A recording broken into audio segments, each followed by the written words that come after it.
Bonjour, à la une de la Tribune des Travailleurs cette semaine, cette image de l'accueil réservé au Premier ministre Lecornu par les habitants du Porge le 17 août. Oui, tout accuse le gouvernement. Les sinistrés ont exprimé leur colère légitime face à Lecornu. Et cette colère, elle est partagée par un très large nombre de travailleurs et de jeunes partout en France. Et c'est à ces travailleurs que nous donnons la parole cette semaine dans nos pages d'ouverture.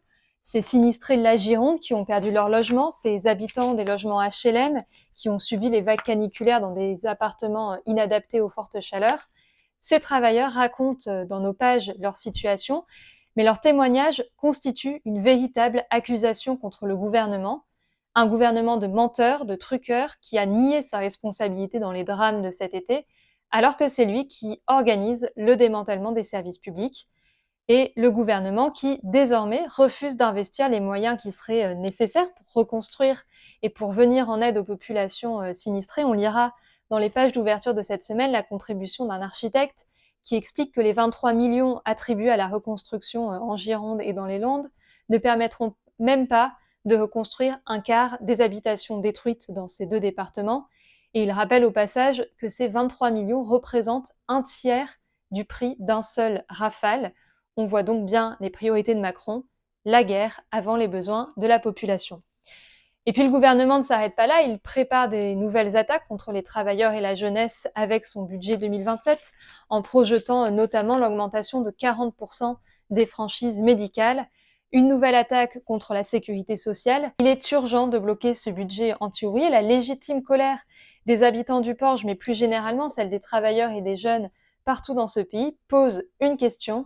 Maintenant, tout de suite, il faut chasser ce gouvernement de guerre et de misère pour un gouvernement des travailleurs, de la jeunesse, qui n'hésitera pas à répondre aux besoins des revendications de la majorité, à prendre pour cela l'argent là où il est, dans les budgets de la guerre, dans les poches des capitalistes.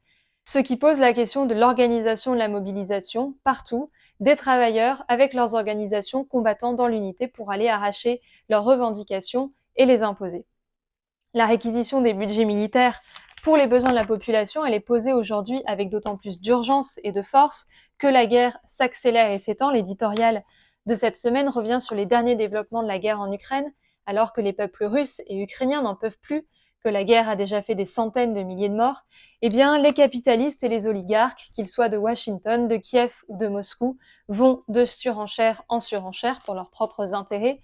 L'éditorial rappelle à cette occasion le vote au Parlement européen le 4 février dernier de 60 milliards supplémentaires alloués à cette guerre, une décision adoptée sans qu'un seul député de gauche ne vote contre, puisque les députés, notamment Lia Glucksmann, ont voté pour ces 60 milliards et les députés de la France insoumise, comme Manon Aubry, se sont abstenus. Alors, comme le rappellent les militants russes qui prennent la parole cette semaine dans les pages de la Tribune des Travailleurs, la guerre est entrée dans une nouvelle phase. Ils disent, je cite, « Des citoyens d'un même pays se retrouvent ainsi à devoir s'exterminer les uns et les autres dans cette guerre entre États qui leur sont totalement étrangers. » Et ces militants affirment, face à cette absurdité, l'internationalisme est la seule solution. Seule la lutte organisée des travailleurs contre le régime peut changer la situation. Cet internationalisme, ils l'exprimeront comme tant d'autres à l'occasion du meeting international contre la guerre et l'exploitation du 8 novembre prochain. Rendez-vous à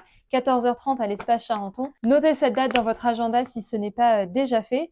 Et puis, si vous faites partie des 982 personnes dont l'abonnement se termine cette semaine, puisque notre série des abonnements d'été prend fin dès le prochain numéro, eh bien, nous vous invitons à poursuivre votre abonnement pour continuer à soutenir la Tribune des Travailleurs et continuer surtout à vous informer et à vous organiser grâce à ce journal.